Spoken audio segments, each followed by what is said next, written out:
Merci beaucoup. Alors, vous m'entendez? Très bien. J'ai 5 minutes, donc je vais les respecter. D'abord, je vais vous dire très sincèrement, qu'est-ce qu'on a eu comme mal pour en arriver là. Donc vraiment merci, ça fait très plaisir, très plaisir de pouvoir tenir ce colloque sur nous et l'animal. Juste 2 mots sur Écolo-Éthique parce qu'on ne se connaît pas. Écolo-Éthique, c'est un think tank, groupe de pensée, qui est totalement apolitique. Que nous avons donc voulu créer avec Laurence Wiśniewski, en partant de 2 idées simples. La première idée, c'est que pour favoriser l'innovation écologique, l'écologie qu'on va qualifier d'optimiste, le problème n'est pas tellement la question technologique, il y a beaucoup d'innovations technologiques, le problème est plutôt sociétal. Et donc nous avons voulu réfléchir à toutes les innovations juridiques, économiques, philosophiques, culturelles qui doivent accompagner justement le développement des innovations écologiques et les rendre possibles. Et notre deuxième idée, c'était que pour débattre de ces sujets, il fallait mettre autour de la table les intellectuels, les sages, de manière totalement pluridisciplinaire pour organiser nos débats. Et en fait, ce débat sur nous et l'animal est justement à l'image de cette philosophie. C'est un débat finalement sur notre rapport éthique au vivant. Et pour l'organiser, on s'est interrogé sur un fait, la contradiction croissante, et je dois dire que je suis toujours particulièrement éclairée par Gilles Boeuf, la contradiction croissante qu'il y a entre l'évolution des connaissances scientifiques et leur méconnaissance ou non prise en compte, que ce soit dans le domaine juridique, dans le domaine économique et peut-être aussi, d'ailleurs et surtout, dans le domaine culturel et dans l'éducation. Donc, on a mis autour de la table les 80 experts, ça a été dit par Alex Taylor tout à l'heure. Et puis, pour que ces débats soient parfaitement incontestables, on a fait appel à des sages, et je tiens à le dire, même s'ils haussent les sourcils, des présidents incontestables avec Mathieu Ricard, Boris Cyrulnik et Yves Coppens. Alors, les remerciements, c'est vrai que parfois ça paraît fastidieux, mais en réalité, c'est la bonne manière de faire parce que nous avons besoin de beaucoup de soutien dans la démarche qui est la nôtre et qui est d'abord celle de Chantal pour ce colloque.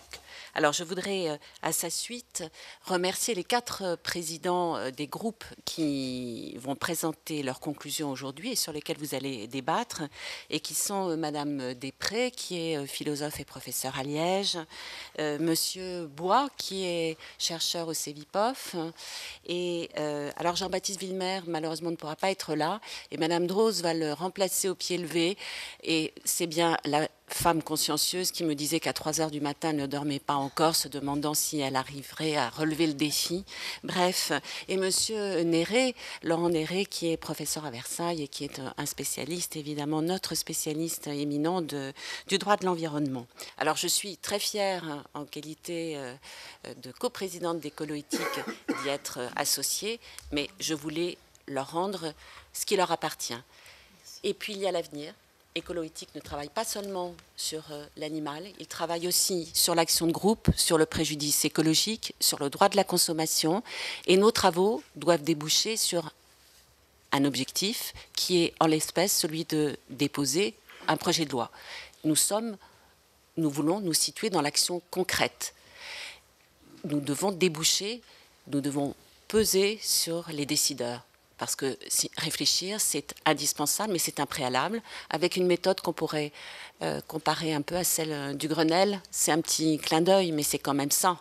Et c'est pour cela aussi que nous aboutissons à des travaux de qualité. Et l'avenir d'Écolo-Éthique, il est, à mon avis, semé d'embûches, mais très enthousiasmant. Vous savez qu'il y a une demande et une attente d'écologie très forte chez nos concitoyens. L'offre n'est pas complètement compatible ou cohérente ou adaptée. Nous, ce que nous cherchons à Écolo-Éthique, c'est à réconcilier les Français qui attendent, mais les Français, parce que nous sommes en France, mais nous sommes tous des Européens, ce n'est pas ici que je vais le développer, nous cherchons à contribuer à cette réconciliation entre cette demande et une écologie qui soit raisonnable, responsable et sans être démagogique, séduisante. Je vous remercie.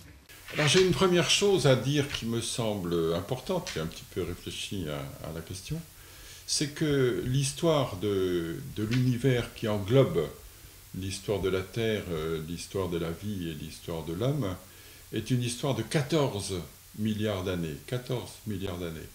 Et cette histoire-là montre finalement un passage d'une matière brute, d'une partie d'une matière brute à une matière vivante, et une partie d'une matière vivante à une matière pensante. Alors qu'est-ce que ça veut dire pour notre propos? Ça veut dire que la vie, c'est-à-dire que l'animal, fait partie de ce grand ensemble, et l'homme aussi.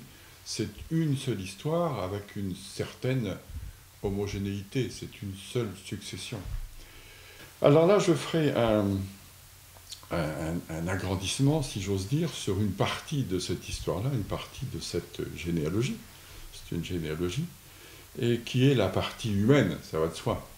Donc l'homme apparaît il y a 3 millions d'années, il apparaît de façon tout à fait claire, comme une réponse à une nécessité d'adaptation à un changement climatique.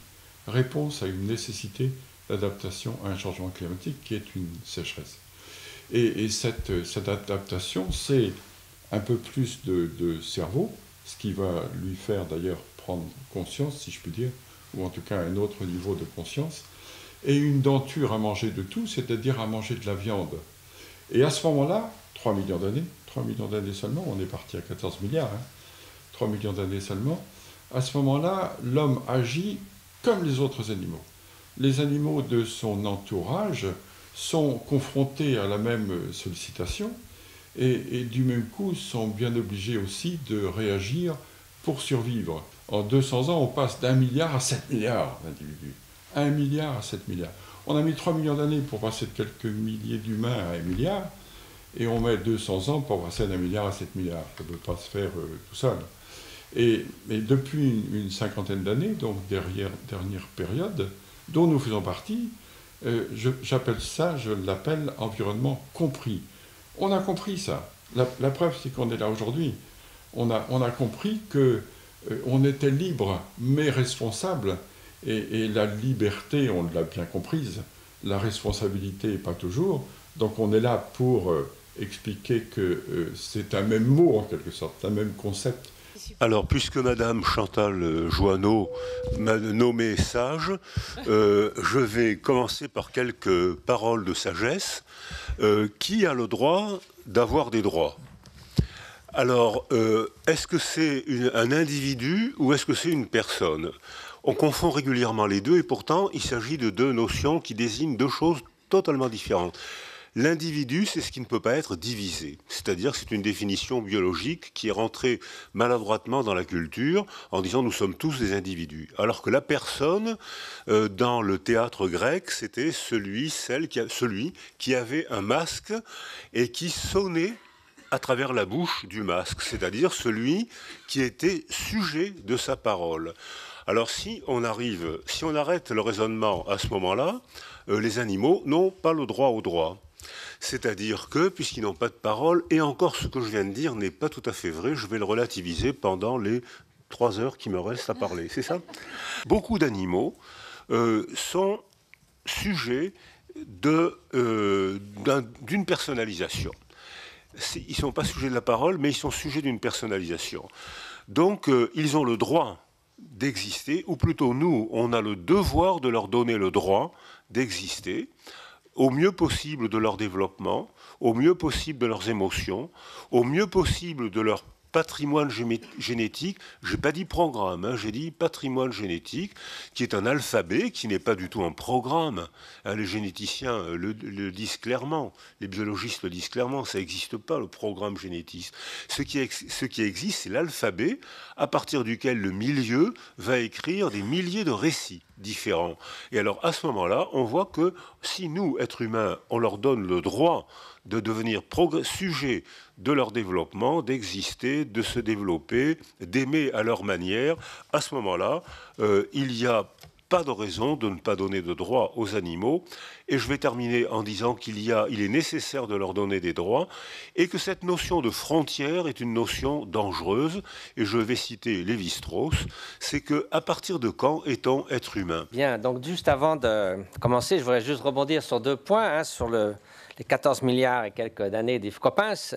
Et nous savons que nous sommes arrivés, si on faisait les 14 milliards en 24 heures, nous sommes arrivés à l'heure 23h59, ce qui relativise tout à fait. Donc, il ne faut pas se prendre la tête non plus sur la supériorité éternelle de l'être humain. Par rapport à la relativisation de la parole, je pense toujours au cas des poissons, qui sont par excellence les sans-parole, puisqu'ils n'ont pas d'expression faciale, et que nous nous relions, il y avait sur une communication par geste, par étude corporelle, mais le poisson qui étouffe parce qu'on l'a sorti de l'eau, comme nous, on nous traînerait dans l'eau avec un crochet, et c'est à peu près la même situation, il n'exprime pas d'une manière qui est communicable aux êtres humains. Mais malgré tout, on ne peut pas imaginer qu'il n'y a pas une certaine forme d'expression de ce qu'il ressent. Donc je voudrais d'abord remercier aussi, comme vous avez dit, qu'il y avait des personnes ici qui viennent justement du monde de l'élevage, de l'agriculture, et m'adresser à eux d'être humain à être humain, parce que vous êtes des êtres humains. Et je me rappelle mon ami Jody Williams, qui au moment du débat aux Nations Unies sur l'interdiction des mines antipersonnelles, disait aux personnes, quand vous rentrez chez vous, vous êtes des êtres humains, donc quand vous êtes ici, n'arguez pas simplement sur des virgules sur le texte de loi, mais essayez de réagir comme des êtres humains. Donc dans ce sens-là, vous savez finalement mieux que moi ce qui se passe dans les élevages industriels, dans les abattoirs, puisqu'ils sont difficilement accessibles aux tout venants. Mais il y a aussi un problème qui nous concerne tous, puisque maintenant, la question des problèmes de l'environnement nous a pris par surprise. On n'a pas décidé de saboter la planète, mais en passant de 1 à 7 milliards et bientôt peut-être à 10, à notre insu presque, nous avons un impact majeur. J'ai une amie environnementaliste qui dit c'est dommage que le CO2 ne soit pas de couleur rose, parce que si on voyait le ciel rosir à vue d'œil, ça nous alerterait un peu plus. Mais nous le savons, nous ne pouvons pas ignorer qu'en dépassant les limites planétaires dans lesquelles l'humanité peut continuer à prospérer, on sait maintenant qu'au rythme actuel, 30% de toutes les espèces de la biodiversité auront disparu d'ici 2050. Et ce n'est pas seulement cela. Donc, les générations à venir diront, vous le saviez, vous n'avez rien fait. Même pour les économistes, le rapport Nicolas Stern, j'ai eu l'occasion de parler avec lui il y a quelques jours, on sait que ça va coûter 20 fois plus cher, même aux ceux qui ne pensent qu'au profit aux générations à venir de gérer ces problèmes plutôt que de faire quelque chose maintenant. Donc voilà, en essence, je crois qu'il faut réveiller entre nous simplement le fait de se mettre à la place de l'autre, d'essayer d'imaginer ce que ça peut être. C'est l'aspect cognitif de l'empathie, d'essayer de comprendre qu'est-ce qu'un être vivant, sensible, pourrait souhaiter d'autre que d'échapper à la souffrance. Et ça simplifie tellement ce débat. Et de ce fait, ensuite, si on a la considération pour l'autre, si on accorde de la valeur à l'autre, évidemment, si ce n'est qu'une valeur commerciale, eh bien, on l'exploitera. Mais si on accorde une valeur de l'autre en lui-même, on ne saurait se permettre de l'utiliser comme un instrument. Donc ça, c'est quelque chose qui est fondamental, d'étendre notre altruisme à tous des êtres qui sont capables de faire la distinction entre essayer d'éviter la souffrance et d'aller vers le bien-être, la survie, etc. Nous allons maintenant présenter les conclusions de la première table ronde sur la reconnaissance de l'animal par la science et la pensée. 3 fois un quart d'heure, d'abord un mot de la présidente, ensuite un débat ici, et puis je vous donnerai pour le dernier quart d'heure la parole. Donc je vous demande d'accueillir tout de suite la présidente Vinciane Desprez, qui va venir au pupitre. Voilà, merci de l'applaudir. Avec les intervenants donc à la tribune, l'ethnologue Madame Fabienne Delfour, le biologiste Monsieur Alain Boissy, l'anthropologue Madame Lucienne Strivet. Merci aussi de les accueillir, s'ils peuvent se mettre à la tribune. Je vous remercie. En octobre dernier, un article signé par un scientifique américain, Gregory Burns, paraissait dans le New York Times sous un titre étonnant. « Les chiens sont des personnes comme les autres ». Ce scientifique raconte que, depuis 2 ans, ses collègues et lui-même ont appris à des chiens à accepter de se soumettre au PET scan sans qu'il soit besoin de les anesthésier ou de les attacher. Il écrit ceci. « Notre but était de déterminer comment le cerveau des chiens fonctionne et, plus important, de savoir ce qu'ils pensent de nous, les humains. Et maintenant, conclut-il, après avoir entraîné et scanné une 12aine de chiens, une conclusion incontournable s'impose. Les chiens sont des personnes. Mais c'est la manière dont les chiens sont devenus des personnes qui surtout m'intéresse, vous allez voir. Du fait que les chiens ne parlent pas, dit Gregory Berns, les scientifiques doivent se fonder sur des observations de comportement pour inférer ce qu'ils pensent. C'est un travail difficile. Vous ne pouvez pas demander à un chien pourquoi il fait telle ou telle chose, et vous ne pouvez pas lui demander non plus comment il se sent. Jusqu'à présent, dit Gregory Berns, car en regardant directement dans leur tête, les images de résonance magnétique peuvent nous apprendre quantité de choses à propos des états internes des chiens. Alors à la question de quoi parlons-nous quand nous parlons des animaux, nous ne pouvons donner de réponse qu'en la reformulant. De qui parlons-nous quand nous parlons des animaux? Non seulement les animaux sont des êtres sensibles, mais ce sont également des acteurs de leur expérience, de leur existence, des sujets d'expérience et de biographie. Ils sont animés par une expérience affective en relation permanente avec leur environnement social et physique. Et ils ont une capacité à changer, à évoluer, à ne pas être ce qu'on attend d'eux. Ce sont, je cite, des individus relationnels, voire même des individus rationnels. Je cite seulement une part de ce que j'ai pu entendre et de ce qui a été noté. D'une certaine manière, les scientifiques viennent apporter une caution à ce que les personnes qui connaissent bien les animaux et qui vivent avec eux savent déjà. Mais en même temps, ils font connaître les animaux à ceux qui ne les connaissent pas, ou encore, ils font connaître d'autres animaux et même parfois découvrent des choses que ceux qui vivent avec eux ou près d'eux ne s'imaginaient pas. Comment comprendre le décalage incroyable entre ce que nous savons à propos des animaux et les manières dont les lois envisagent l'animal?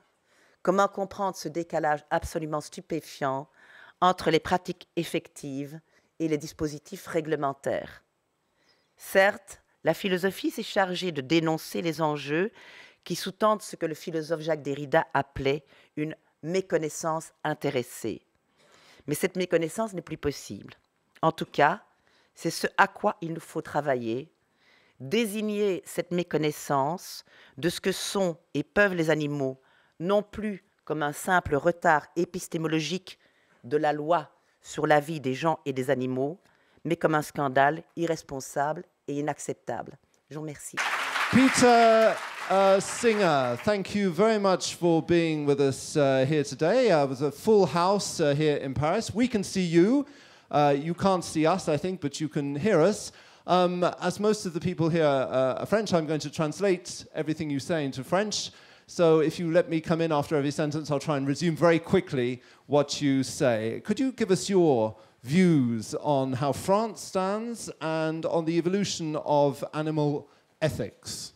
So, as I said, I'm happy to have the opportunity to speak to you, and I'm sorry I couldn't be with you.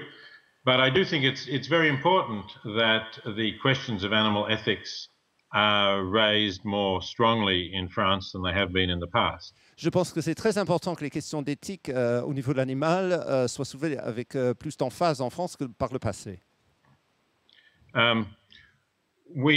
The development of the modern animal movement, animal rights movement, goes back to the 1970s. At a time of a lot of different radical thinking about a range of different issues. Alors, le mouvement pour la défense des animaux remonte aux années 70, époque évidemment radicale, en ce qui concerne beaucoup de changements de pensée. But for some reason, although of course there were many other radical issues also discussed in France, the question of animals was taken more seriously, I think, in other countries, particularly in the English-speaking world, than it was in France. Donc, pour des raisons que je ne comprends pas très bien, dit-il, on a pris ces questions sur l'animal plus au sérieux dans les pays anglophones plutôt qu'en France. Je cite.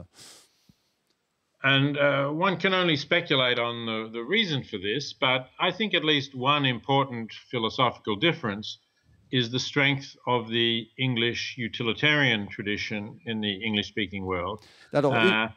Alors, une différence, c'est difficile de savoir, mais peut-être l'importance de la pensée utilitarian, utilitariste. Voilà, merci. Thank you. Right.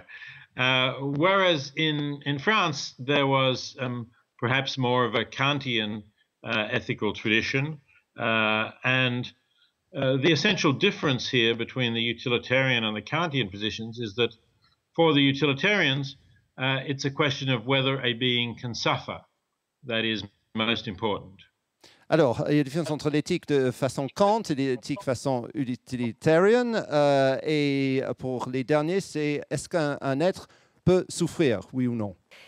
Et je suis très heureuse de m'exprimer devant vous tous ce matin.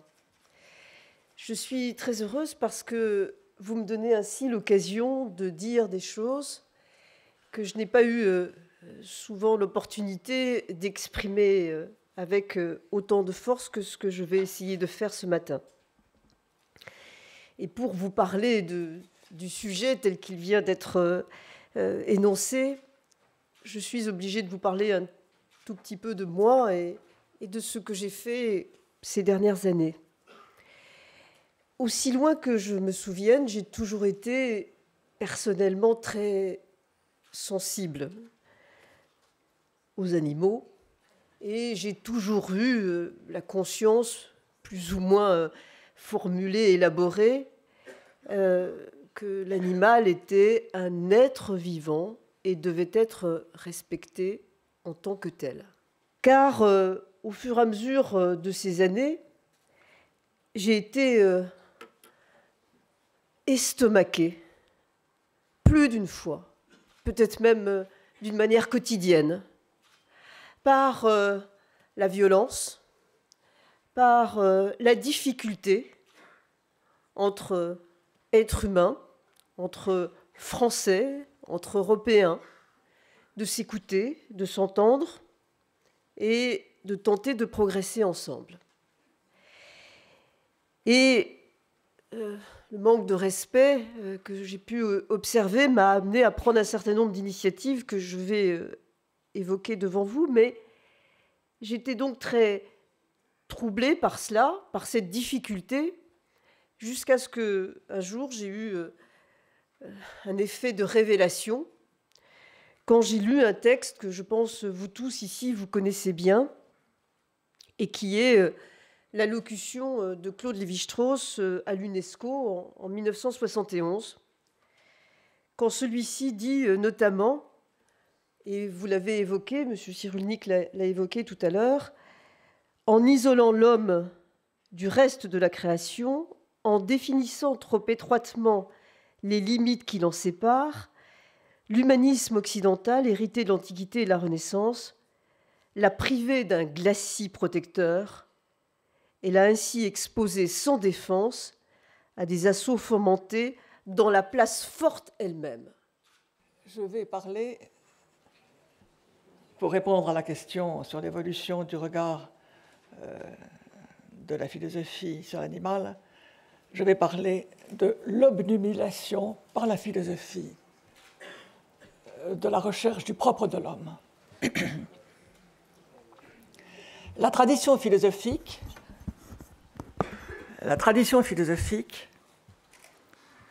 avec l'aide et même sans l'aide de la théologie, porte une lourde responsabilité dans l'abaissement et dans la maltraitance des animaux.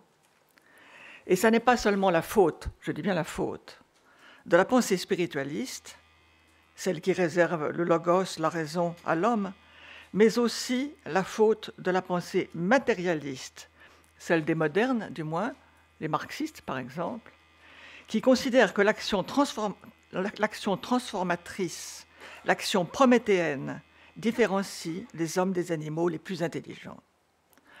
En un mot, la philosophie a forgé, d'âge en âge, un mur de séparation entre les vivants, et moi aussi j'ai une grosse dette vis-à-vis de Lévi-Strauss. Elle a opposé l'existant humain au seulement vivant animal. Elle a érigé l'homme en propriétaire jouissant du droit d'user et d'abuser de tout ce qui n'est pas lui, et en particulier de l'animal. Cette tradition dominante a inventé le propre de l'homme, sorte d'enflure, de boursouflure métaphysique. Elle a le plus souvent fait émerger le concept d'animalité pour stigmatiser tout ce qui est d'ordre non conscient, non libre, non réfléchie, en faisant une sorte de contre-épreuve à ce qui constitue le propre de l'homme. À une exception près, à deux exceptions près, il faut le reconnaître, celle des sceptiques et celle des empiristes. Car s'il doit y avoir une singularité indéniable de l'homme, c'est bien dans la responsabilité qu'elle réside.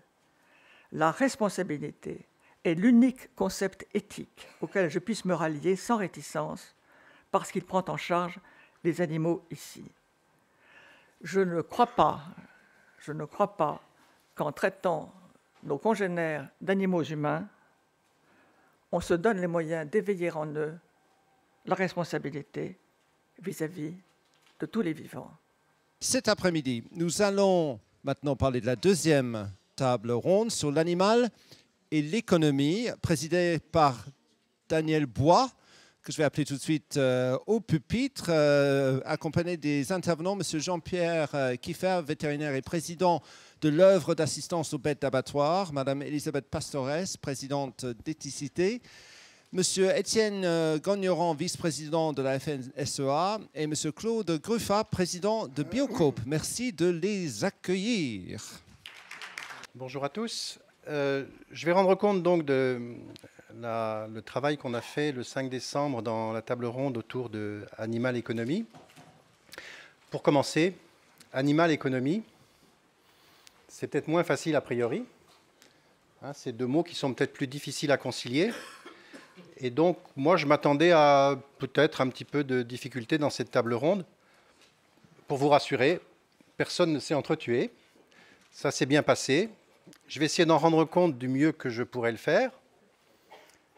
Mais c'est déjà une chose à dire, c'est-à-dire que les principaux intérêts étaient là et que les gens se sont parlé avec courtoisie et en échangeant des informations. Donc, je ne vous dirais sûrement pas que tout le monde était d'accord, mais je pourrais vous dire qu'il y avait un certain nombre de constats qui étaient communs et puis qu'il y a eu une véritable discussion intéressante. Ça, à mon avis, c'est quand même quelque chose à dire. Ce n'est pas toujours évident avec ces deux mots, animal, économie. Alors, sur la toute première partie, c'est-à-dire l'animal comme acteur de l'économie française, juste 2-3 chiffres, je ne vais pas vous accabler de chiffres, encore que ce soit un petit peu mon métier, le chiffre, parce que je suis sociologue, mais je ne vais pas vous accabler. 14% de la population active et plus d'1 million de personnes dans les exploitations agricoles. Voilà, il reste du monde. 1,8% du PIB de la France. Donc ça, c'est une des premières activités de ce secteur animal économie. Il y a aussi l'industrie agroalimentaire. Il y a aussi 2,5 millions d'animaux de laboratoire, d'accord, sur 12 millions en Europe. Et puis, on a rappelé aussi que la France fait partie des 5 pays européens qui détiennent le plus d'animaux de compagnie et que ça représente 30 000 emplois et 5 milliards d'euros de chiffre d'affaires. Donc, quand on dit animal et économie, on commence à faire des constats qu'effectivement, il y a des intérêts en jeu. Il faut le reconnaître, il y a des intérêts en jeu, des intérêts économiques, mais il y a aussi des intérêts culturels, des intérêts idéologiques. J'ai oublié aussi de signaler les 80 parcs zoologiques français. Et avec ce bilan, vous voyez qu'on a essayé à peu près de faire le tour de ces activités qui concernent les animaux en France et ailleurs. J'en arrive à ce qui a été défini comme bien-être animal et pratique. Il y a eu une intervention longue de M.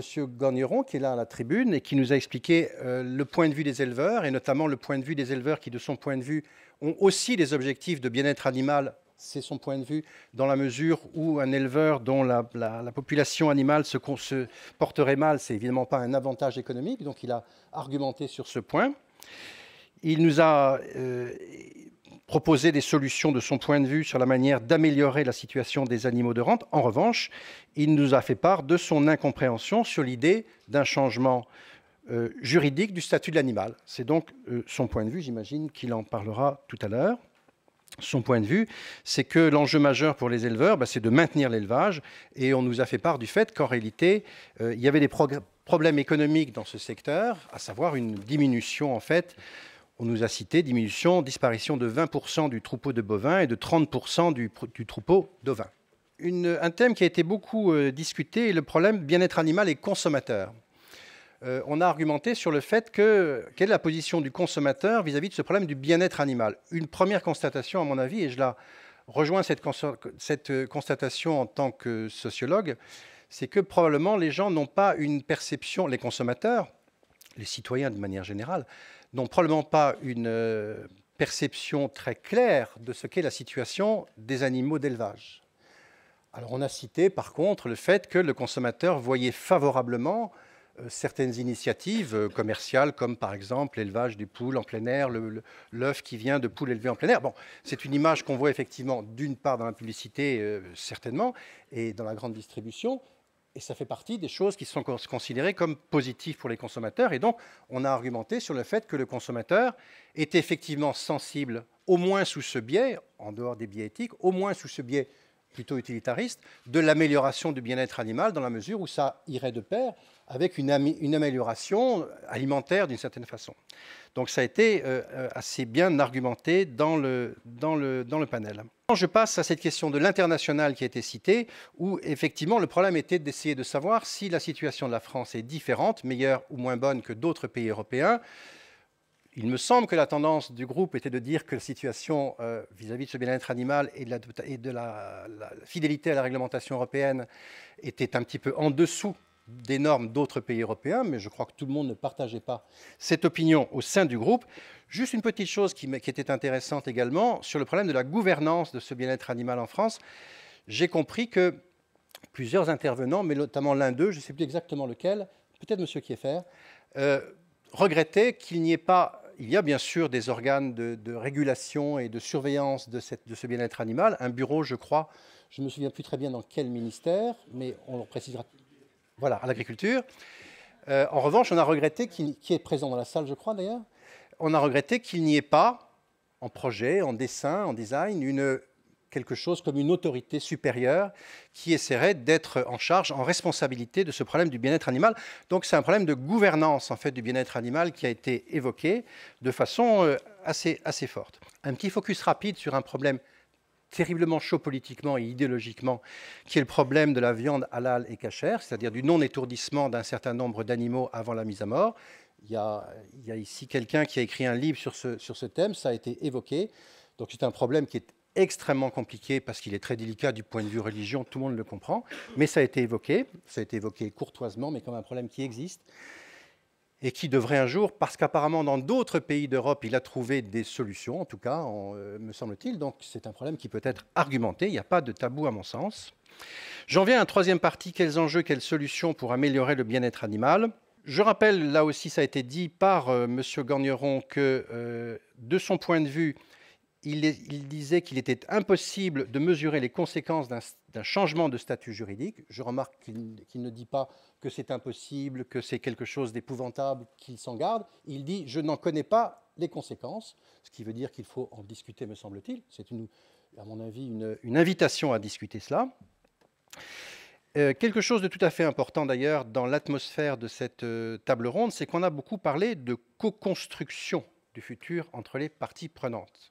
Moi, j'ai toujours une oreille attentive quand on parle de co-construction, parce que je trouve ça positif, et ça reflétait bien, à mon avis, l'atmosphère de ce panel qui s'est tenu donc au mois de décembre.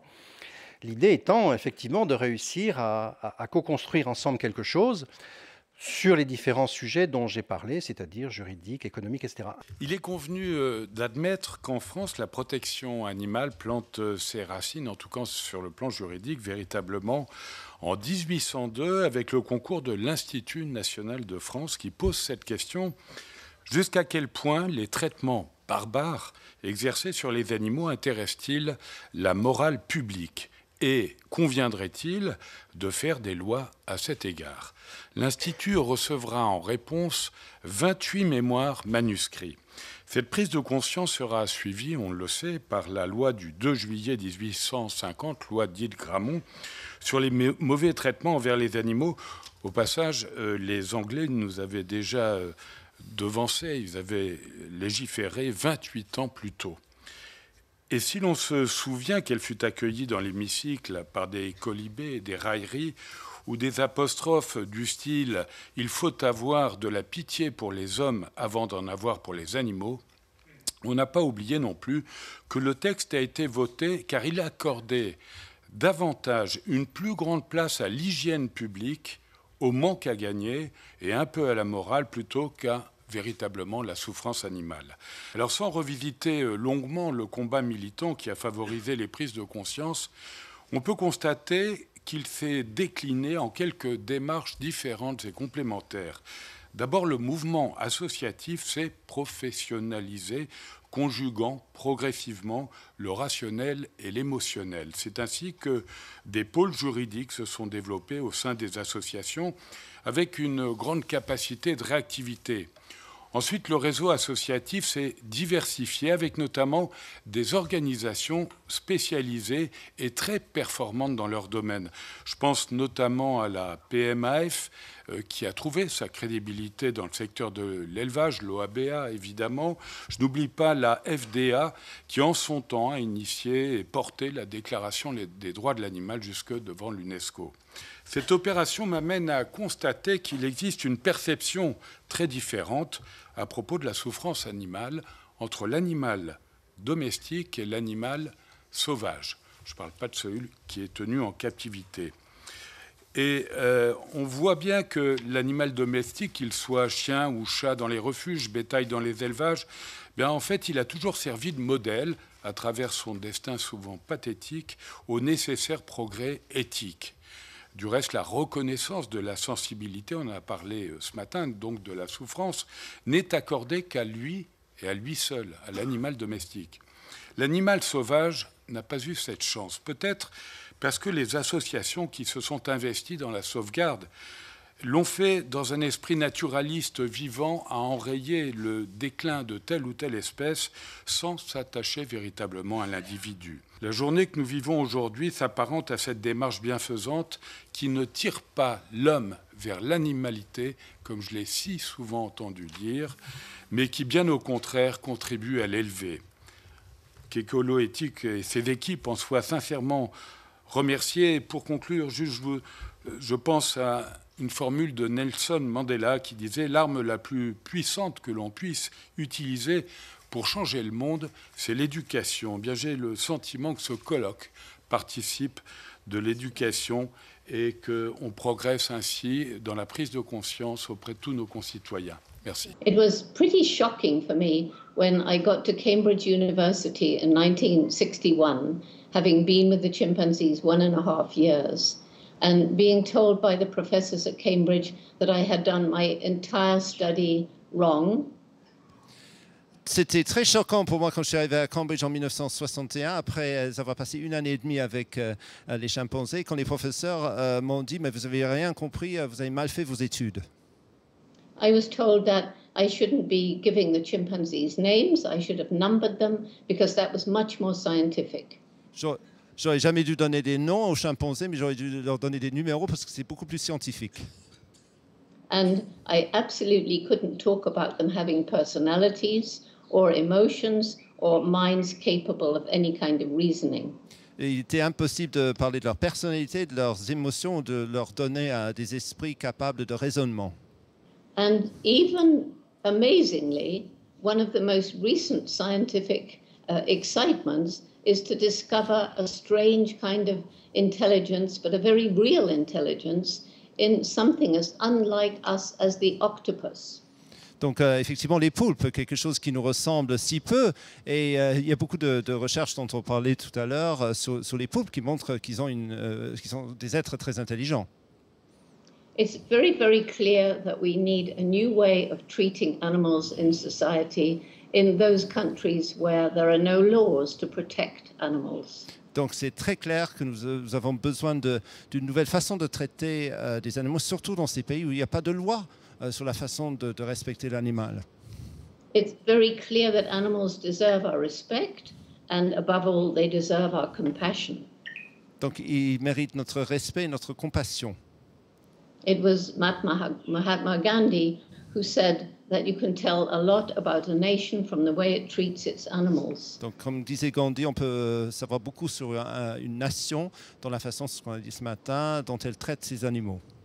That each one has a personality, each one has a mind, and each one has emotions. Donc, chacun d'entre nous, nous avons une personnalité, nous avons un esprit et nous avons des émotions. Thank you. I desperately wish that France will catch up with most of the rest of Europe, because this will be a very wonderful outcome of this terrific conference. And I congratulate Chantal and David Lafranc, who've worked so hard to make this happen. Donc j'espère vivement que la France rattrape d'autres pays, et merci à Chantal et à David Lafranc pour avoir tant travaillé dans l'organisation. Je voulais vous parler de comment je suis devenu végétarien. Ça intéresse tout le monde. Et dimanche dernier, il y avait le Super Bowl aux États-Unis, et il y a des chiffres incroyables. Vous savez, on regarde le match, et puis il y a un petit pot avec des ailerons de poulet. Ils ont mangé 3 milliards d'ailerons de poulet aux États-Unis. Ça me paraît dément, ce chiffre. Fou. Moi, quand je suis né, on était 2 milliards. Aujourd'hui, on est 7 milliards. Ce n'est pas de ma faute, mais la population a plus que triplé. Et notre façon de vivre, il y a 50 ans, ne peut plus être la même qu'aujourd'hui. Le progrès, c'est plus la même chose. Écoutez-le bien. Aujourd'hui, on estime à 98% que la biomasse des vertébrés, c'est l'homme et ses animaux domestiques. C'est-à-dire que tous les animaux sauvages du monde, tous les oiseaux sauvages que vous pouvez voir, ne représentent plus que 2% de la biomasse du monde. On a une espèce qui a colonisé la Terre. Il n'y a plus que nous. L'animal sauvage n'existe pratiquement plus. Alors bien sûr, on le voit à la télévision, on voit des girafes, des éléphants, mais regardez, moi c'est un chiffre qui m'a toujours extrêmement frappé. J'habite la forêt de Rambouillet, et quand je prends le matin, je prends mon train ou je pars en voiture, je ne vois pas d'animaux sauvages, pratiquement pas. Je vois des gens partout. Et partout où vous voyagez, vous ne voyez plus d'animaux sauvages. On ne voit que des gens ou des animaux domestiques. Aujourd'hui, l'impact de la viande sur le changement climatique, sur les gaz à effet de serre, c'est entre 15 et 20%. Et Pachouri, qui dirige le GIEC, donc l'organisation des scientifiques qui luttent contre le changement climatique, dit s'il y avait un truc très simple à faire, pas besoin de loi, tout le monde peut le faire, manger moins de viande. Tout le monde peut le faire, c'est très facile. C'est un peu comme la cigarette. Il y a des gens, on sait tous on connaît tous l'impact de la cigarette sur la santé, et on continue à fumer quand même. Il y a des photos épouvantables sur les paquets de cigarettes, c'est épouvantable, et on continue quand même. C'est un peu la même chose. On ne veut pas croire ce qu'on sait, on ne veut pas, ça ne rentre pas. Puis moi, un jour, l'année dernière, on était à Rio, et on avait projeté un film que je vous conseille tous, qui s'appelle Alma, de Patrick Roussel. J'étais avec mon équipe, c'était un cinéma qui était ouvert, et puis d'un seul coup, j'ai décidé à ce moment-là de devenir végétarien. C'était devenu une évidence. Et ce qui est drôle, c'est qu'il y avait quelqu'un de ma fondation qui était avec moi, qui, en même temps que moi, je l'ai appris il n'y a pas longtemps, est devenu végétarien en même temps. Et après, on a du mal à revenir en arrière. On trouve ça normal, c'est comme une évidence. Alors moi, je suis pas quelqu'un de radical. Hein. Il y a entre manger des graines et puis manger de la viande matin, midi et soir, il y a un juste milieu. C'est simplement manger moins de viande. Moi, je ne suis pas un végétarien, je mange encore un peu de poisson. Je peux manger. J'ai un type à côté de moi qui élève du poulet en liberté, bio, et que j'aime bien. Donc, quand le dimanche, il y a du poulet, j'en mange un petit morceau. Mes enfants me font la gueule. Ah, toi, tu n'es plus un végétarien. Ils se moquent de moi. J'en mange un petit morceau par gourmandise, mais j'assume, je le sais. Et puis, manger moins de viande, c'est simplement agir pour l'environnement, agir pour soi. Et je crois sincèrement que agir rend heureux. Merci.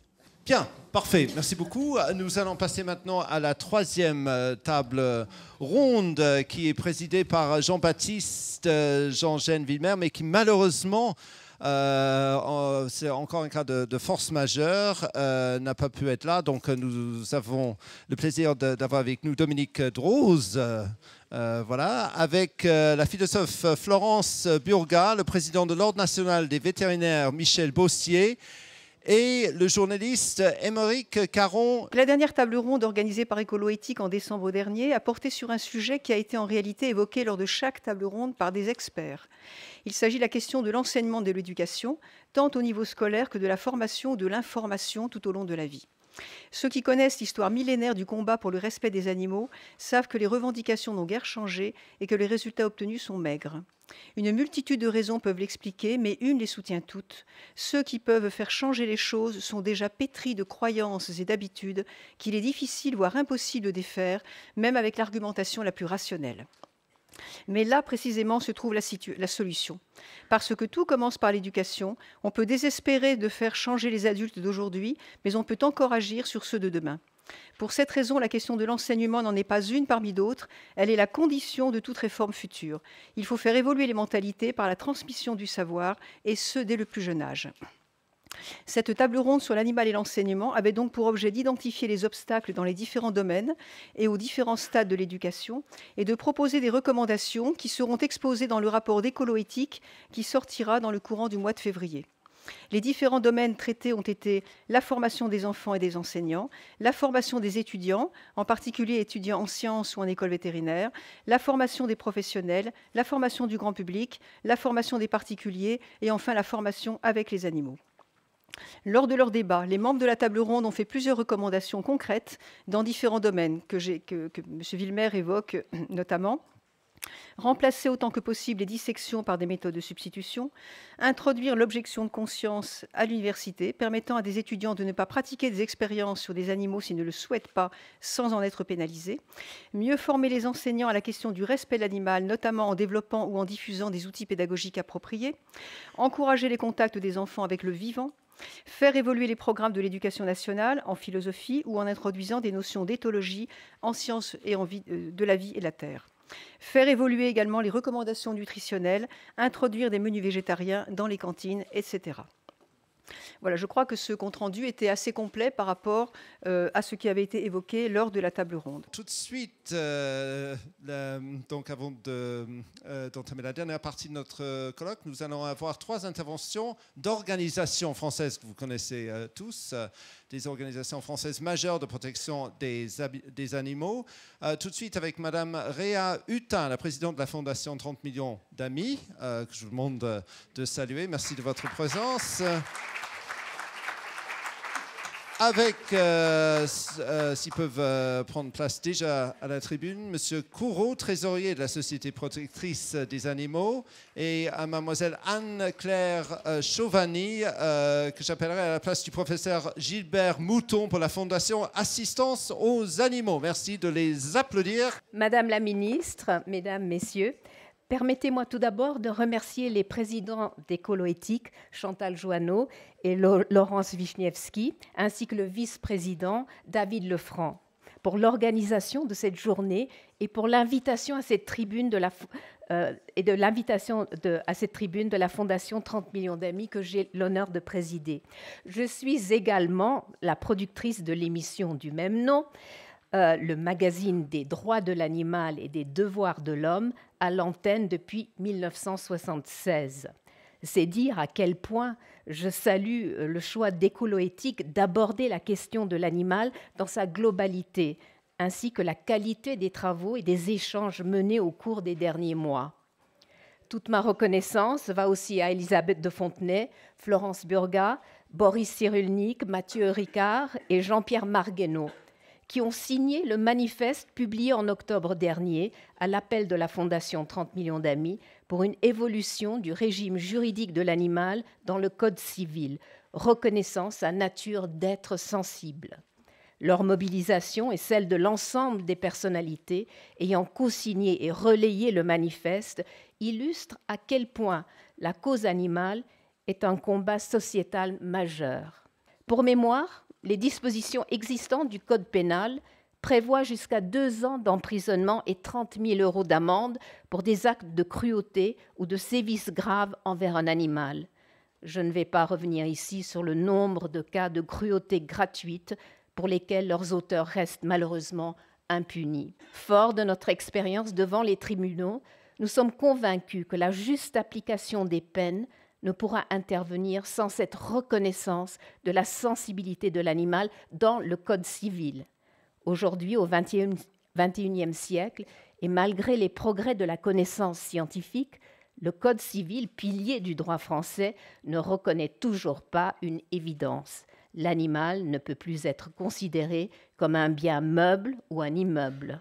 Madame la ministre, Madame le conseiller régional, Mesdames et messieurs, je tenais évidemment à m'associer aux remerciements qui ont été formulés pour nous permettre aujourd'hui de nous arrêter un peu pour parler de la protection animale. C'est toujours un sujet évidemment qui nous passionne et alors que de nombreux pays européens ont modifié leur législation, la France n'a toujours pas mis fin aux incohérences existantes entre les différents codes et méconnaît la spécificité de l'animal dans son code civil, qui est pourtant le code fondateur de notre droit.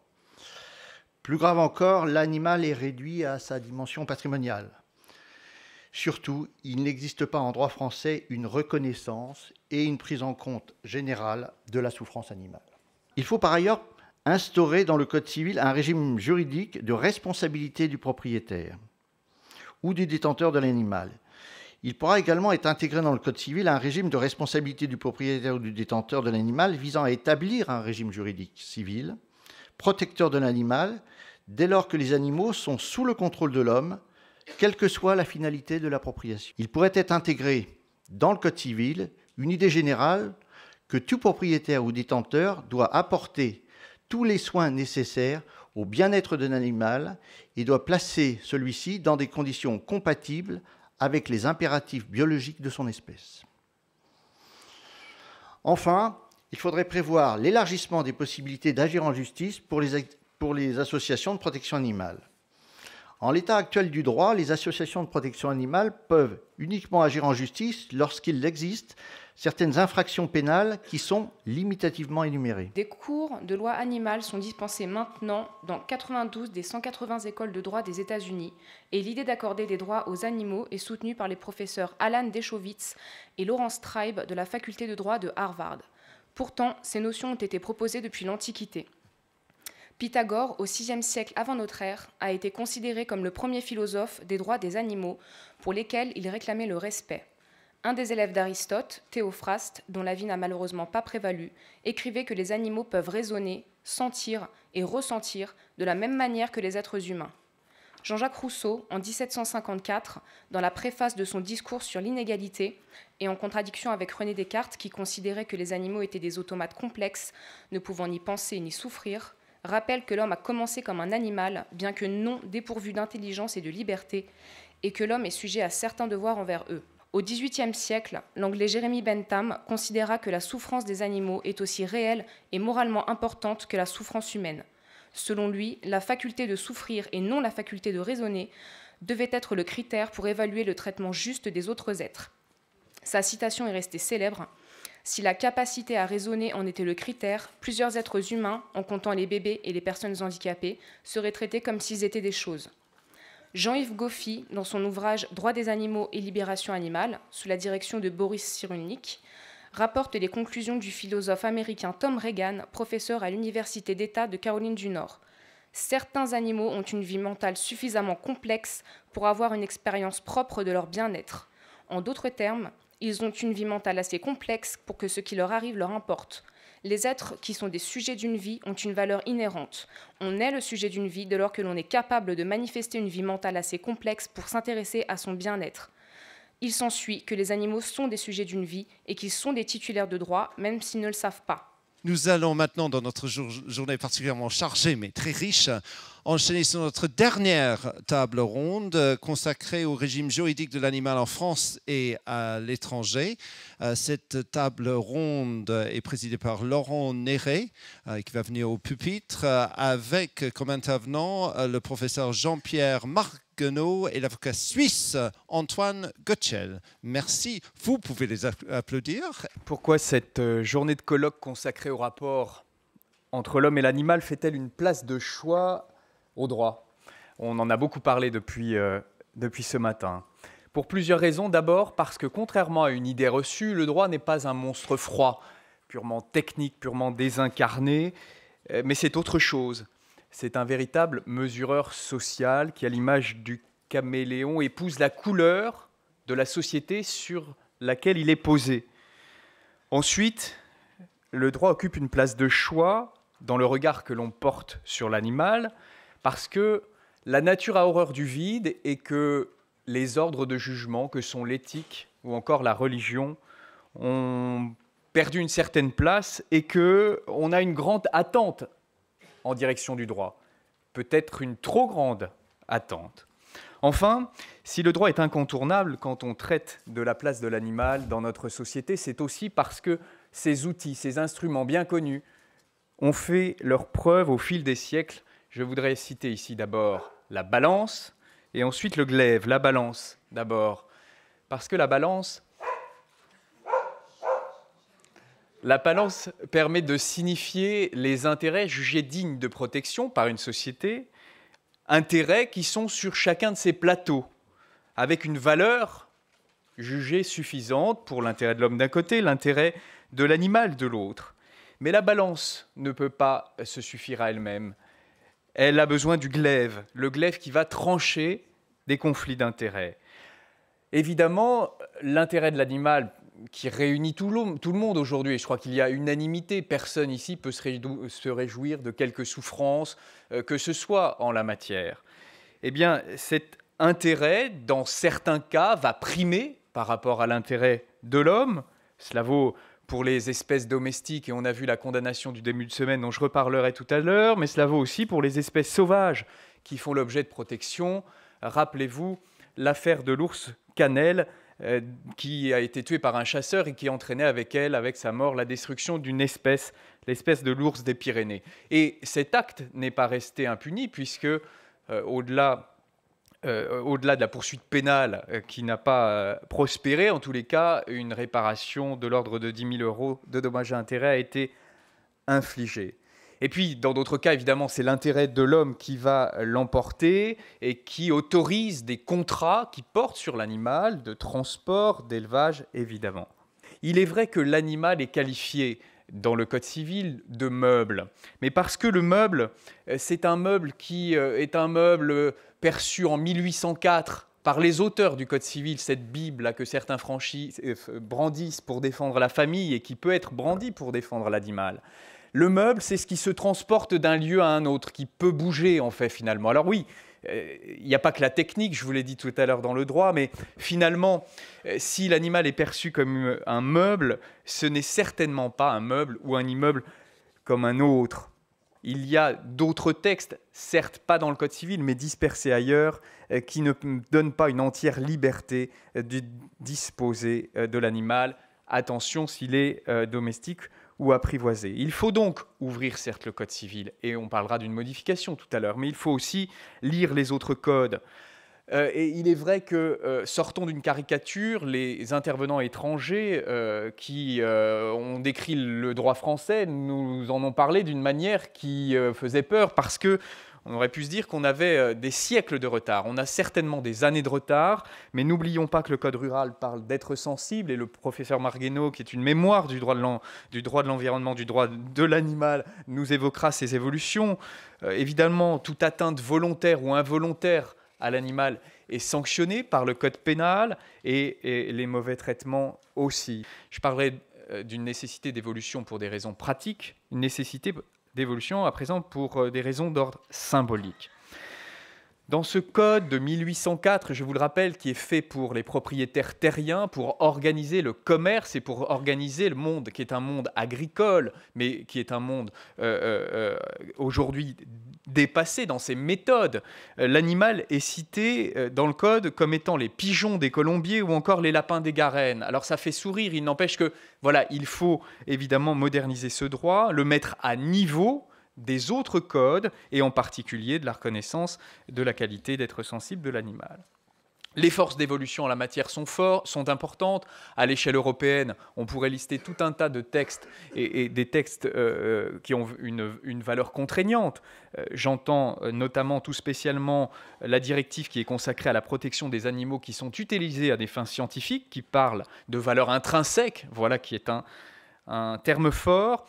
Et puis, et Maître Goetschel, avocat en Suisse, nous l'évoquera au travers de l'exemple helvétique, mais nombreuses sont les législations de nations avancées qui reconnaissent une protection spécifique, l'Allemagne, le Royaume-Uni, la Belgique récemment encore. Les attentes, je vous le disais, à l'égard du droit sont fortes. On l'a entendu, vous avez dit que vous aviez recueilli un nombre important de signatures pour faire évoluer le Code civil.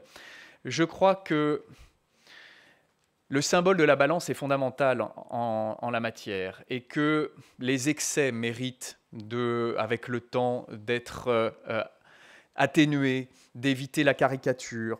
Je crois qu'un droit de l'animal serait un droit qui consacrerait des devoirs à l'égard de l'homme. Pourquoi ? Parce que, pour rebondir sur l'intervention d'Elisabeth de Fondet ce matin, qui évoquait la singularité de l'homme, pour parler autrement du propre de l'homme, je la rejoins sur la singularité de l'homme en matière juridique. Quelle est-elle? C'est que c'est le seul être responsable. Est-ce qu'il faut définir dans la loi l'animal? Vous l'avez dit, pour certains cela semble une évidence, c'est source de sécurité juridique pour savoir de quoi l'on parle.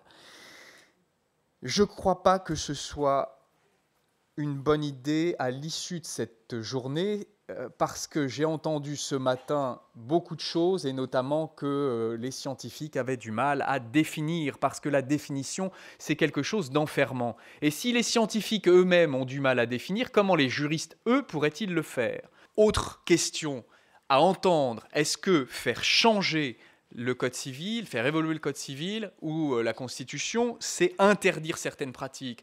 On a parlé de l'élevage, on a parlé de la recherche scientifique, par exemple.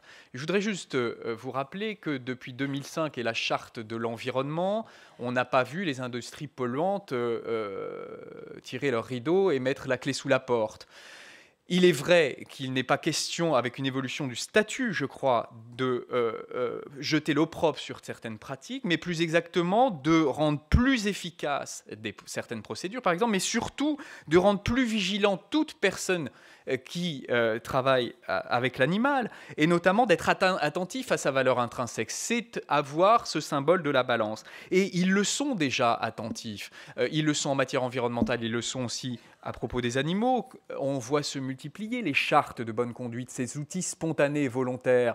Et ces chartes, certains pourraient se dire, oui, tout cela n'a pas beaucoup de valeur, c'est pas contraignant, c'est du droit mou, c'est de la soft law. Mais qu'à cela ne tienne, je vous rappelle que dans l'affaire de l'Erika, Total, qui avait une charte en matière environnementale, a été condamné pénalement par la Cour de cassation parce qu'il n'avait pas respecté, et parce qu'elle n'avait pas respecté son engagement purement volontaire. Donc c'est du droit, et c'est du droit qu'il faut encourager, que ce nouveau statut encouragerait, parce qu'il faut du prêt-à-porter dans le Code civil et du taillé sur mesure ensuite selon le type d'animaux. Je ne crois pas qu'il faille distinguer entre les animaux domestiques et les animaux sauvages. Je vais donner tout de suite la parole au coprésident de notre rencontre, Boris Cyrulnik, qui doit nous quitter, je crois, dans 7 ou 8 minutes. Donc votre conclusion sera pour tout de suite.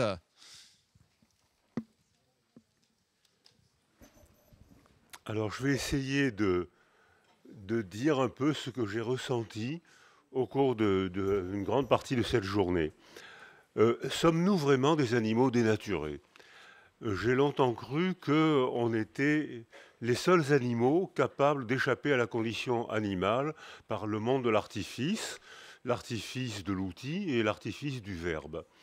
Et puis, après avoir parlé avec vous, eh bien, j'en suis beaucoup moins sûr.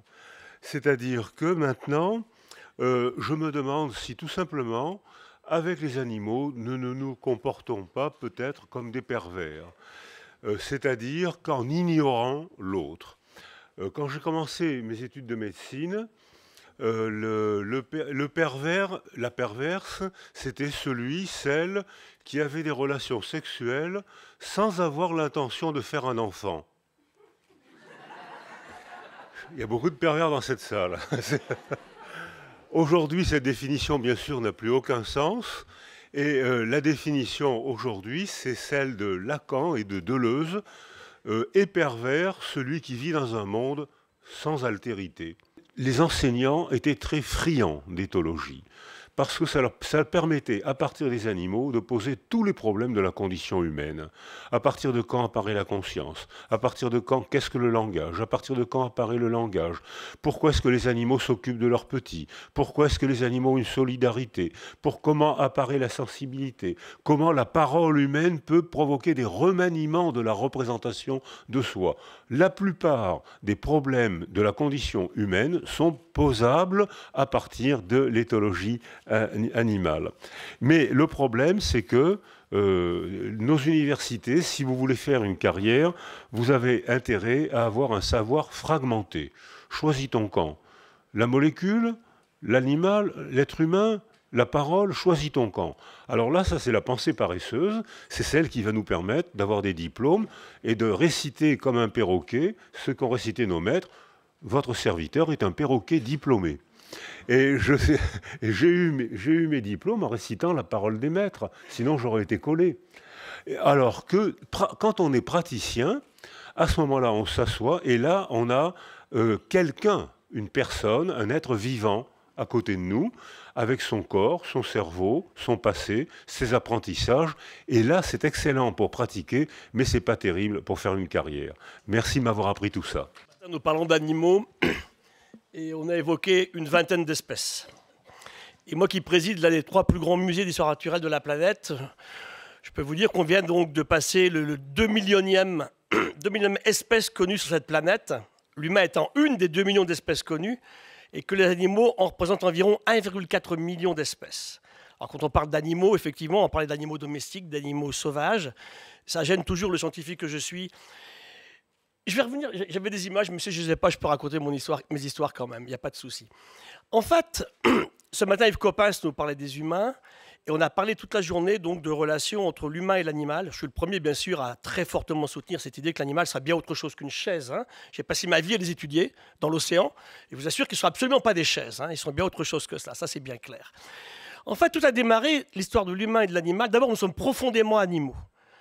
Hein, nous sommes faits des mêmes cellules, des mêmes systèmes de développement. Tout à l'heure, je vous ai abandonné 2 heures pour aller à France Inter, où on avait une émission sur la découverte hier d'un papier dans Science, sur le fait qu'on arrive à traiter les petits-enfants autistes avec l'ocytocine. L'ocytocine, c'est une molécule que je connais depuis très longtemps. Elle a été inventée par les poissons. Dans l'hypophyse des poissons, cette molécule contrôle l'adaptation entre l'eau douce et l'eau de mer. On connaît 35 000 poissons. 350 savent passer du milieu marin au milieu d'eau douce ou l'inverse. Autre rôle de l'ocytocine, c'est l'hormone de l'accouchement chez les femmes. C'est l'hormone de l'attachement de la maman au bébé quand le bébé naît. Et on se rend compte maintenant qu'en traitant des gamins à l'ocytocine, eh bien, on peut empêcher effectivement le développement de l'autisme. Pourquoi? Parce que ça joue sur un phénomène de transport de chlore dans les neurones. Et le chlore, c'est l'océan. Pourquoi a-t-on du chlore dans notre sang ce soir, là, du potassium, du sodium? C'est simplement une histoire que raconte un corps humain d'un passage par l'océan, et la vie sortira des océans il y a environ 450 millions d'années. 90% du temps de la vie s'est passé dans l'océan. Ces animaux dont on parle depuis tout à l'heure là sont fondamentalement importants. Nous en sommes, je le dis souvent à mes étudiants, hein, pour essayer de faire baisser l'arrogance, j'ai 2 ennemis, la cupidité et l'arrogance. C'est surtout chez les mâles, l'arrogance d'ailleurs. Hein. Et quand vous voyez qu'un corps humain, là, moi et vous, hein, nous avons au moins 10 fois plus de bactéries sur nous et dans nous que de cellules humaines, et on est beau quand même, il n'y a pas de souci. Hein. D'ailleurs, on ne serait vraiment pas beau si on ne les avait pas, d'ailleurs. Hein. Ça nous permet un peu de nous ramener à un système de pensée différente. Et je pense que tant que l'humain aura dans la tête cette idée de statut supérieur, on a prononcé le mot ce matin, on ne s'en sortira pas. Donc on arrête de me dire que l'humain est sorti des relations avec l'écologie classique que l'on voit partout autour de nous. Et pour ça, je pense qu'il faut qu'on revienne à beaucoup plus d'humilité. Et l'animal fait partie du système. Je vous ai dit d'abord 1,4 million d'espèces, 1,6 million, hein, c'est quand même assez considérable. Et partout où on va aujourd'hui sur la Terre, faire des expéditions dans l'océan ou sur les continents, on trouve à peu près cette même proportion. Et je dirais simplement que l'humain ne peut pas se passer de cette diversité biologique. Il ne peut pas se passer de ces animaux qu'on évoque ici. Pour des tas de raisons qu'on peut imaginer éthiques, biologiques, écologiques, mais aussi pour des choses beaucoup plus profondes. Et je terminerai par un travail fait par des collègues britanniques il y a quelque temps dans la revue The Lancet. The Lancet, ce n'est pas une revue écolo, hein, ça c'est sûr. Hein. Eh bien, ils ont regardé la fin de vie de Britanniques, en l'occurrence, sur 40 000 personnes, selon, au sein d'une grande ville, qu'ils avaient accès ou non à un parc. Ça change tout. Et en plus, pour nos amis juristes et économistes, ça gomme les inégalités sociales pour les gens qui ne peuvent pas se payer, qui n'ont pas l'argent pour aller passer des vacances ailleurs. Donc quand on reprend tout ça et qu'on réfléchit un petit peu à tout ça, ça nous ouvre une image tout à fait différente, justement, sur nos relations aujourd'hui à la nature et à la biodiversité. Et les animaux, bien sûr, sont profondément dedans. Donc je pense qu'avec beaucoup plus d'humilité, moins d'arrogance, je dirais. Hein. Alors maintenant, on veut tout réinventer, on va faire de la biologie synthétique, diantre. Je dis, mais comment vous allez faire? Ben, écoutez, je ne suis pas contre la recherche, hein, c'est la philosophie qui va avec qui m'inquiète. Vous prenez un récepteur au chlore, un peu d'albumine, vous mettez là-dedans un récepteur à la prolactine, vous shakez ça et vous avez un papillon. Ça ne marche pas comme ça. Et ce qu'on a oublié dans les histoires, et j'aime bien en parler avec mes amis juristes, c'est que tout ça a pris de très très longues périodes. La nature, en fait, elle n'est jamais maximaliste. Jamais. L'humain, il veut du profit, il faut tout maximaliser. Elle ne fait jamais ça. Elle optimise un système.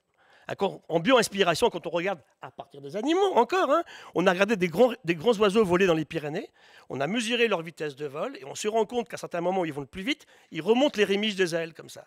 Et un type a eu l'idée, sans comprendre comment ça marchait en physique, on a collé ça au bout de l'aile d'avion. Air France me disait récemment 20% de carburant gagné. Donc, beaucoup moins d'arrogance, beaucoup plus de respect, de partage. Et je pense que si jamais on rentre dans ces considérations-là, on n'a aucune raison de ne pas gagner. Merci. Nous venons du monde animal et tout ce qui touche les animaux nous touche également de près. C'est quelque chose qu'on ignorait il y a relativement peu de temps et nous en prenons conscience grâce à toutes ces expériences qui se font aussi bien dans la nature qu'en laboratoire et justement qui nous rappellent, qui nous font toucher du doigt nos origines d'une certaine façon. Un autre élément important, c'est l'évolution du cirque lui-même. Aujourd'hui, dans les cirques, il n'y a plus ces animaux qui sont maltraités et on a des choses aussi merveilleuses que par exemple le Cirque du Soleil. Alors, quand on compare le cirque romain avec le Cirque du Soleil, on voit d'une façon très nette la différence. Voilà, c'est ça. Je pense que c'est intéressant de le voir par l'évolution du cirque lui-même.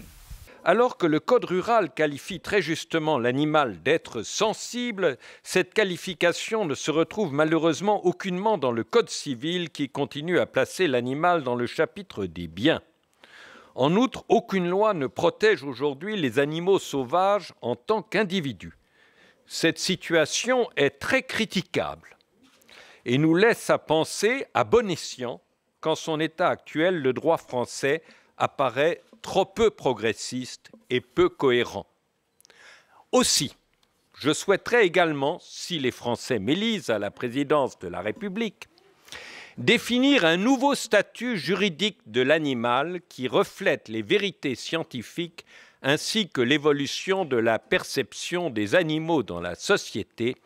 Il me paraît nécessaire de réformer le Code civil afin que ce dernier ne définisse plus l'animal par son utilisation en tant qu'objet patrimonial, mais bien comme un être sensible. La seconde série de remarques porte sur l'Europe.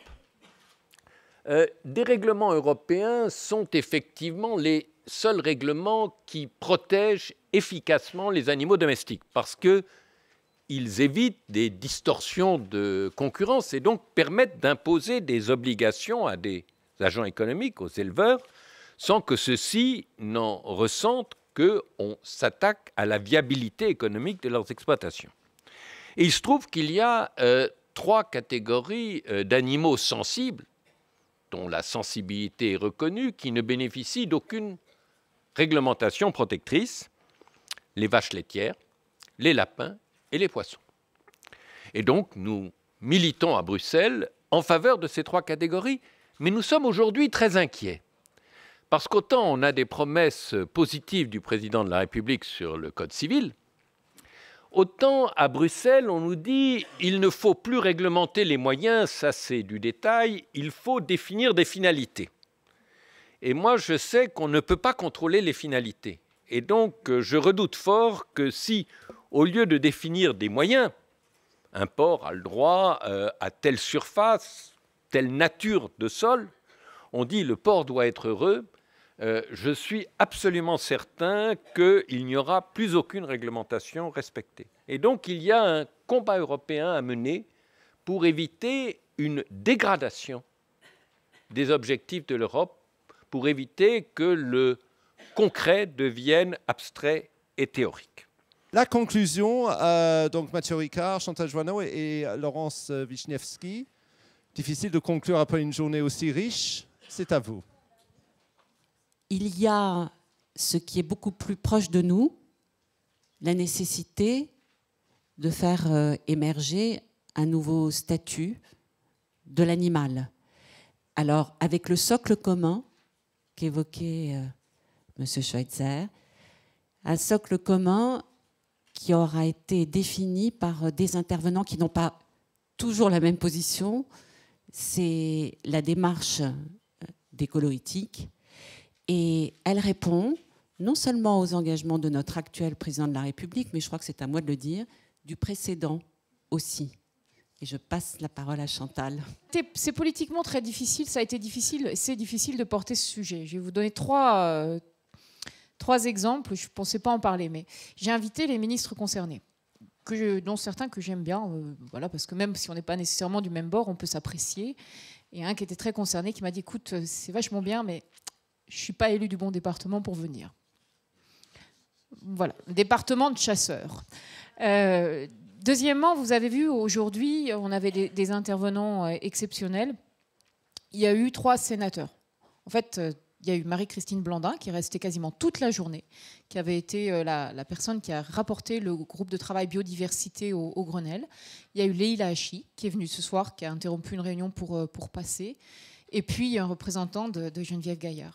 J'ai eu une information très intéressante avant-hier du professeur Amezen, qui est président du comité national consultatif d'éthique, je crois que c'est ainsi qu'il se nomme très exactement, qui va produire un rapport sur éthique et biodiversité. Et c'est une très bonne chose parce qu'on voit que globalement, la réflexion effectivement se développe à tous les niveaux et la parole du Comité national d'éthique aujourd'hui a vraiment beaucoup plus de poids qu'elle n'en a eu par le passé. Voilà ce que je voulais vous dire. Et vous savez, Monsieur le Président, certes, les lobbies sont puissants, mais aujourd'hui, il y a quelque chose qui devient plus puissant que les lobbies qui s'appelle les réseaux. Bien, c'est à la fois un honneur et difficile de conclure, et je suis conscient que chaque minute que je vais parler vous retarde de retrouver votre liberté. Néanmoins, pour revenir sur cette journée extrêmement riche, je crois que l'idée que ça nous concerne tous, cette idée de solution de problème global, à la fois de l'environnement. Je sais que quelqu'un a contesté le chiffre que j'ai donné de la FAO, que 18% des gaz d'effet de serre étaient dus à l'élevage. C'est dans la mesure où on tient compte de tous les éléments qui mènent à la production de la viande, le transport, la déforestation, les déchets, etc. C'est un chiffre de la FAO et repris par le GIEC. Donc il y a tout un ensemble qui implique une chose, avoir de la considération pour autrui et ne pas exclure de cette considération d'autrui la vaste majorité des habitants de cette planète. C'est tout simple. Je reviens à cette règle d'or, ne fais pas à autrui ce que tu ne veux pas à soi-même. Ça simplifie tellement le débat. Je veux finir, puisque tout le monde a cité aujourd'hui Claude Lévi-Strauss, je ne veux pas être en reste. Il disait « Un jour viendra où l'idée que pour se nourrir, les hommes du passé élevaient et massacraient des êtres vivants et exposaient complaisamment leur chair en lambeaux dans les vitrines inspirera sans doute la même répulsion qu'aux voyageurs du XVIIe et du XVIIIe siècle, les repas cannibales des sauvages américains, océaniens ou africains. » Donc vive la compassion, mettons-la en œuvre.